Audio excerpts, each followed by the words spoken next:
Hello guys, मेरा नाम है पुनीत और आप देख रहे हैं ट्रेडर मॉन्क। अगर आप ट्रेडिंग करते हैं तो आपको पता होगा कि टेक्निकल एनालिसिस ट्रेडिंग के लिए कितना इंपॉर्टेंट होता है। अब टेक्निकल एनालिसिस करने के लिए बहुत सारे टूल्स होते हैं, पर अभी जो रिसेंटली बहुत ही ज्यादा वाइडली यूज हो रहा है वो एक टूल है Fibonacci रिट्रेसमेंट्स।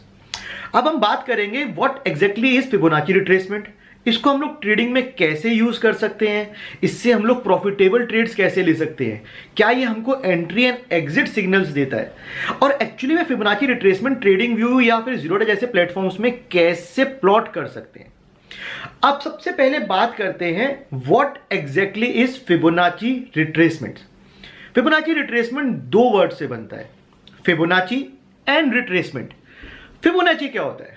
Fibonacci was a mathematician जिन्होंने एक सीरीज दी थी। यह सीरीज स्टार्ट होती है 0 and 1 से। जब हम इन दो नंबर्स को ऐड करते हैं तो इसमें हमारे को इस सीरीज का नेक्स्ट नंबर मिल जाता है विच इज 1। जब हम 1 + 1 को ऐड करते हैं तो हमारे को इस सीरीज का नेक्स्ट नंबर मिल जाता है 2।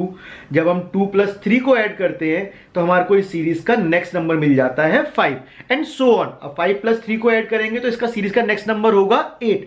और इन नंबर्स को अगर आप आपस में डिवाइड करोगे, मतलब कि 3/5 या फिर 3/8, तो आपको एक रेशियो मिलेगा। और यही रेशियोज को जब परसेंटेजेस में कन्वर्ट कर लेते हैं तो आपको फिबोनाची रिट्रेसमेंट जब प्लॉट करते हैं तो वहां पे दिखाई देते हैं। ये नंबर्स कौन से होते हैं? 38.2%, 50% एंड 61.8%।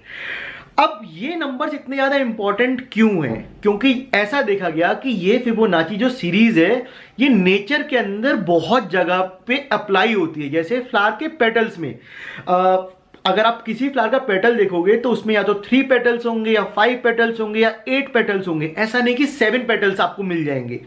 तो लोगों ने माना कि जो सीरीज नेचर में इतनी ज्यादा एप्लीकेबल है तो वो स्टॉक मार्केट के अंदर भी अप्लाई करी जा सकती है।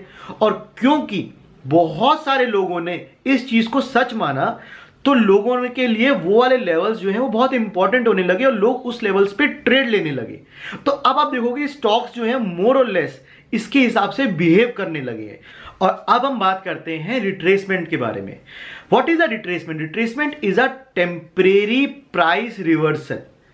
ध्यान रखिएगा, टेम्परेरी मतलब कि स्टॉक जब एक अप ट्रेंड में होता है या स्टॉक एक डाउन ट्रेंड में होता है तो कभी भी सिर्फ और सिर्फ वो डाउन ट्रेंड या अप ट्रेंड ही कंटिन्यू नहीं करता, मतलब वो कभी भी स्ट्रेट लाइन में मूव नहीं करता।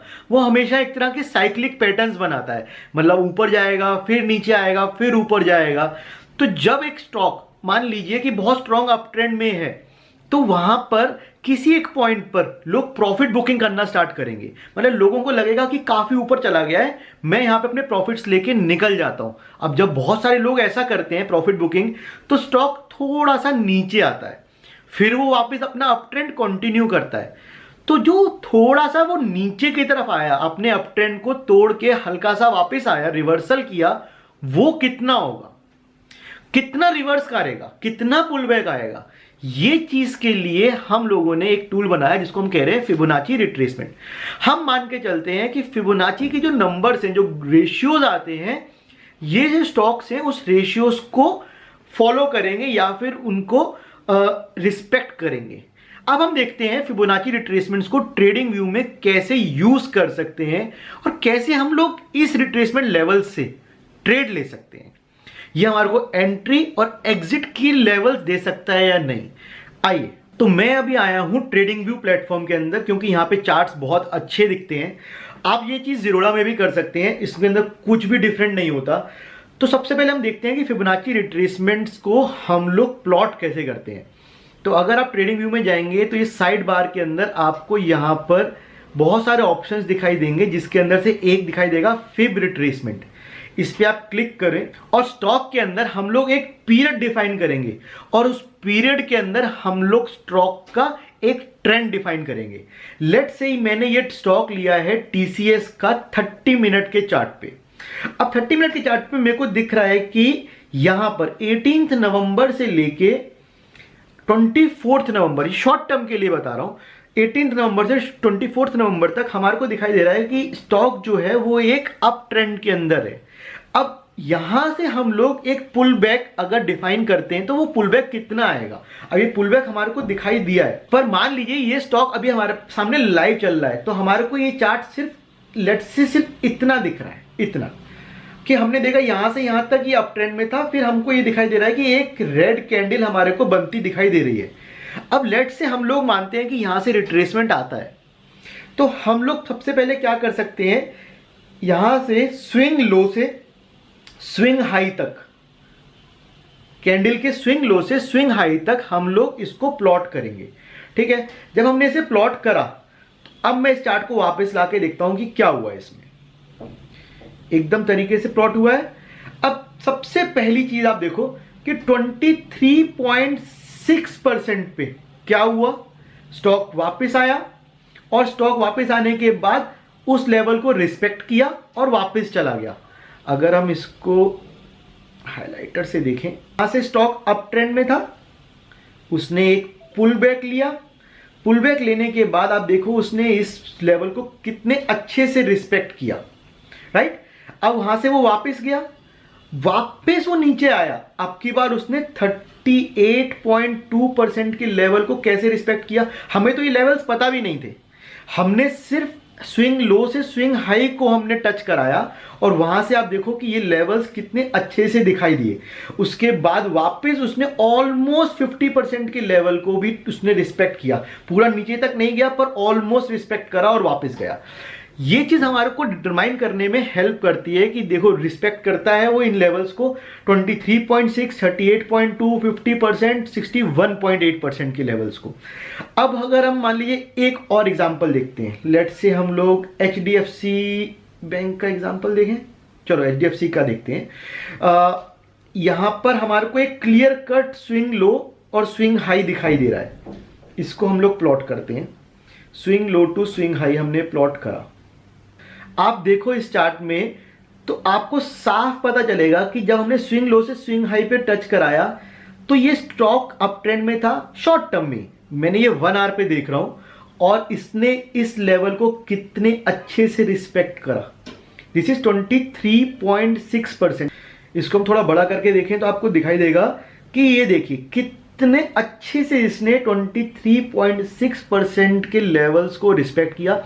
एक बार इसने नीचे जाने की और कोशिश भी करी, तब भी इसने एग्जैक्टली 38.2% के लेवल को 38.2% के लेवल को बहुत अच्छे से रिस्पेक्ट करा और ये वापस चला गया। ऐसा नहीं कि मैंने ये पहले से हैंड पिक चार्ट्स रखे हैं, हम लोग वापस रेंडमली भी कुछ और भी देख सकते हैं। जैसे ये देखिए, ये हमारे को एक बहुत क्लियर कट अप ट्रेंड दिख रहा है। प्लॉट करके देखते हैं क्या होता है। अब ये लेवल्स हमारे को पता थे, आप देखो ये लेवल्स हमारे को पता भी नहीं थे, पर लाइन एग्जैक्टली वहीं टच करके जा रही है। 23.6% के लेवल को यहां पर स्टॉक ने रिस्पेक्ट करा, टच करा, और यहां से वो वापस ऊपर की तरफ गया, वापस नीचे आया, वापस उसी लेवल को रिस्पेक्ट करा, और फिर से उसने अपने ट्रेंड को कंटिन्यू करा। तो ये लेवल्स हमारे को डिटरमाइन करते हैं कि हम लोग लेट्स से हम लोगों को पता है कि स्टॉक अप ट्रेंड में है और हम लोग चाहते हैं कि हम उस ट्रेंड के अंदर वापस से एक पोजीशन सेटअप कर पाए, अपने लॉन्ग पोजीशन। लेट्स से ये स्टॉक अप ट्रेंड में है और हम लोग लॉन्ग पोजीशन में घुसना चाहते हैं, तो हमारे को कब मौका मिलेगा? जब प्राइस रिवर्सल होना स्टार्ट होगा। जब प्राइस रिवर्सल होना स्टार्ट हुआ और हमने देखा कि वो वापस आया, उसने यहां पर रिस्पेक्ट करा, जब ये कैंडल बनी, जब फर्स्ट ग्रीन कैंडल बनी, तो हमको पता चला कि इस स्टॉक ने अब प्राइस रिवर्सल को रिस्पेक्ट करा और ये वापस अपना ट्रेंड कंटिन्यू करेगा या फिर करने के चांसेस हैं। सिंपल सी बात है, कोई भी थंब रूल नहीं होता कि ये रिस्पेक्ट करेगा ही करेगा, हमेशा कभी भी वापस ऊपर जाएगा ही जाएगा, ऐसा कोई थंब रूल नहीं है। यहां पे सिर्फ और सिर्फ हम लोग चांसेस जो हैं उसको बढ़ा रहे हैं। हम मान रहे हैं कि स्टॉक अप ट्रेंड में था, एक टेम्परेरी प्राइस रिडक्शन आया, एक रिवर्सल आया, पुल बैक आया, और वापस हमारे को चांस मिल रहा है स्टॉक के अंदर पोजीशन बनाने का। तो वापस हम लोग इस पोजीशंस पर स्टॉक में घुसेंगे और वापस उसके अंदर पोजीशन बनाने की कोशिश करेंगे। हो सकता है कि ये लेवल्स तोड़ दे, तो 38.2% के लेवल का वेट करेंगे, 50% के, और मान लीजिए सारे लेवल्स तोड़ देता है तो वहां पर टेम्परेरी प्राइस रिवर्सल नहीं है, वहां पर ट्रेंड का उल्टा हो जाना हो रहा है। अब ट्रेंड रिवर्सल हो रहा है। आप इसको 1 डे के, 1 वीक के, 1 मंथ के किसी भी चार्ट पे देख सकते हो और आप रिट्रेसमेंट लेवल्स पे वेट कर सकते हो कि मैं वापस जब रिट्रेसमेंट लेवल पर आएगा तो स्टॉक में वापस पोजीशन बनाऊंगा। तो यहां पर इस तरह से बहुत सारे लोग इन रिट्रेसमेंट लेवल्स पे लिटरली डे ट्रेडिंग करते हैं। वो लोग वेट करते हैं स्विंग हाई और स्विंग लो को डिफाइन होने का। आपको सबसे पहले एक बहुत क्लियर कट दिन का स्विंग हाई और स्विंग लो पता होना चाहिए। यहां पे हमारे को एक क्लियर कट दिखाई दे रहा है इस स्टॉक के अंदर कि यहां से यहां तक का एक स्विंग हाई से स्विंग लो है। अब इसके बीच का जो मूवमेंट है उसमें हम लोग बहुत सारी अपॉर्चुनिटीज देख सकते हैं ट्रेड की, कि मान लीजिए वो 38.2 पे जाता है तो मैं वहां पर वापस एक नीचे का डाउन पोजीशन के अंदर वापस एक ट्रेड सेटअप कर सकता हूं। अगर मान लीजिए वो वापस ऊपर कट करता है तो मैं मान सकता हूं कि 61.8 को टच नहीं किया है, 38.2 को तो रिस्पेक्ट करेगा, तो वहां पर एक और नई पोजीशन सेटअप कर सकता हूं। तो ये सारी पोजीशंस बहुत सारे लोग रोजाना इसी पोजीशंस के बेसिस पर ट्रेड ले रहे हैं। तो ये वीडियो के अंदर आपको रिट्रेसमेंट्स और फिबोनाची रिट्रेसमेंट्स के बारे में अगर पता चला और कुछ भी इंफॉर्मेटिव लगा हो तो प्लीज़ इस वीडियो को लाइक करना मत भूलिएगा, चैनल को सब्सक्राइब कर लीजिएगा। मैं ऐसे ही बहुत सारे और वीडियोस बनाने वाला हूं। मिलते हैं ऐसी किसी नेक्स्ट वीडियो के अंदर किसी एक नई स्ट्रेटेजी के साथ। तब तक के लिए गुड लक इन ट्रेडिंग।